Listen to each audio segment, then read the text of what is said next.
by looks, but I mean, people were rejoicing, standing on their feet when he was talking. Because they all have drunk the Kool-Aid and swallowed it whole. Drunk the Kool-Aid. We're doing some Jim Jones stuff now. Yes. People get caught up in personalities. They do.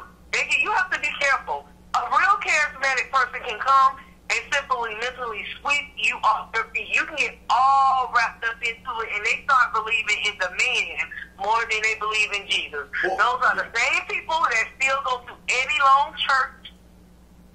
Wow. Somebody recently that's, I don't know, a friend of something of mine on Facebook posted this video of Eddie Long preaching recently. I almost unfriended them. I don't know who it was, and then I said, well, no, I'm just block the video and hide the video. In the Eddie Long video. But out of everything that happened with the Eddie Long situation, because you know how I feel about that, and I've talked about that tons of times on this show, but is there a chance of redemption for Bishop Long and for that ministry? I mean, there is a chance for redemption when he meets Jesus. Amen. But I mean that's unfair, because no matter what the allegations were, and I know he did not confess to it, they just settled out of court. But is it okay for people to forgive him and still go to that church? Do you constantly have to? Yes, it is okay for people to forgive him and still go to that church, but none of those people will be me. I know you and so many other people, but I think even with that situation. Okay, you know what? Let me put it this way. You can forgive somebody and not follow that person. Gotcha. Okay? That's how I feel about it. Mm-hmm.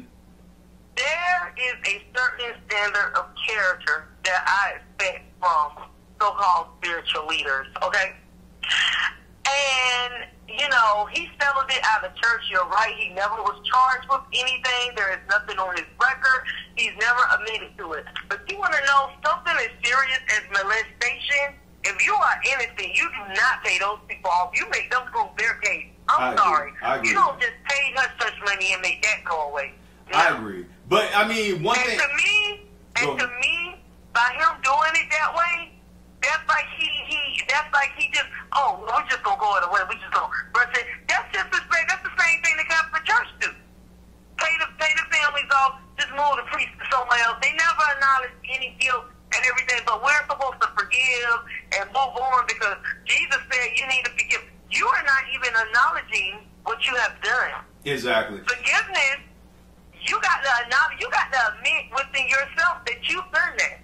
Exactly. Now, if Eddie Long would have took it to court, and you know what I mean, and he just was like, I'm not paying them, they're going to have to take me to court, and I'm going to fight them, or whatever, and he ended up fighting them, and somehow he lost the suit, and then he was still saying he was guilty, then I would have been like, well, you know, he never did, you know, I probably would have had a little bit more respect for him.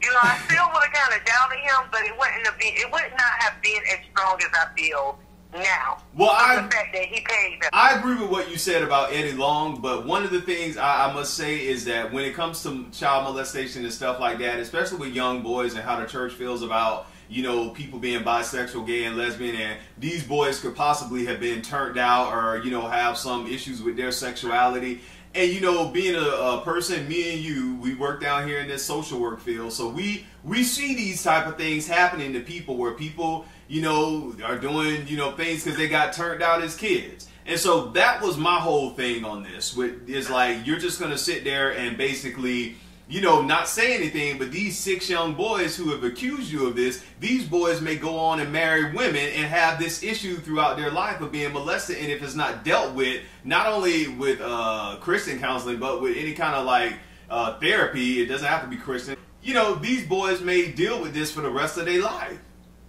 That's very, very true. And so that was where my anger came from. He paid them a little too quick to make that go away. I don't trust this.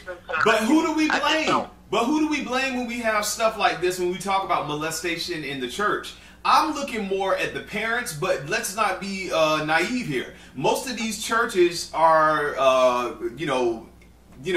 crowded by black women. You know, these black churches. So I'm looking at the mothers of these children to say, hey, you got to love your children enough to know that if molestation is going on in these Baptist, Kojic, Pentecostal, whatever churches, that you got to do something. And I know in Catholic churches and white churches it goes on too, but I'm specifically talking about black churches here because we're talking about Eddie Long. If you have women there, you know, who keep going there knowing this stuff is happening to their kids, I'm blaming the parents, the mothers as well. Of course. I mean, you want to know something? Number one, people like to put their trust in, you know, people that work at the church. They don't want to believe that those people will harm, you know, their children. And then I remember I heard this story in Orlando about, this was actually a Hispanic pastor, where this girl was being sexually molested by the pastor. And she told her mom, and her mom and them didn't believe her at all. In fact, they downed her, they made her apologize to the pastor for accusing him, the whole 9 yards.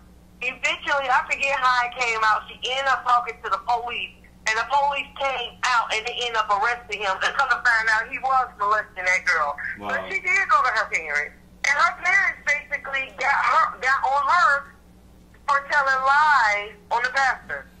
Wow. Well, I agree. Like you said, some people, they're caught up in charismatic leaders. We've seen that throughout the years with, you know, the Jim Jones situation, other things that have happened throughout the world, and even now. You know, it's a real job. Think about it.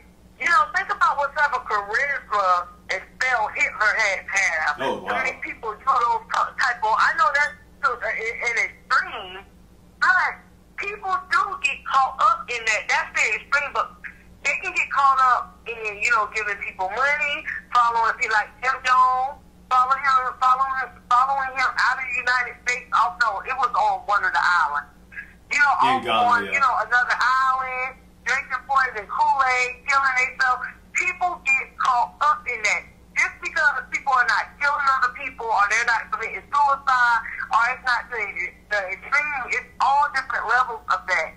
And that is my concern, that people really get caught up in these big-time personalities and these big-time pastors till those pastors can tell those people anything. Anything, and they don't believe it, and you better not tell them different. Exactly, and I agree with that. Like I said, I've had my issues with church people and going to church and things like that. I found something that's good for me, and I'm sticking with that. But like I said, I do believe there's redemption for everybody, and you know, for Bishop Long and even for others who made mistakes and other people, I do believe there's redemption. And if people want to continue to support him as a pastor, then they are free to do that. Like you stated, and I'll say that wouldn't be me, because I feel there are still unanswered questions when it comes to situations where, you know, 6 young boys say, you know, this happened to me, and we just paid them some money and we brush it under a rug, and we have these 6 young boys out here dealing with, you know, this molestation thing. And when it comes to young boys getting molested, nobody don't want to talk about it. Nobody don't want to talk about it. No one wants to talk about it, and you're right about that. Exactly.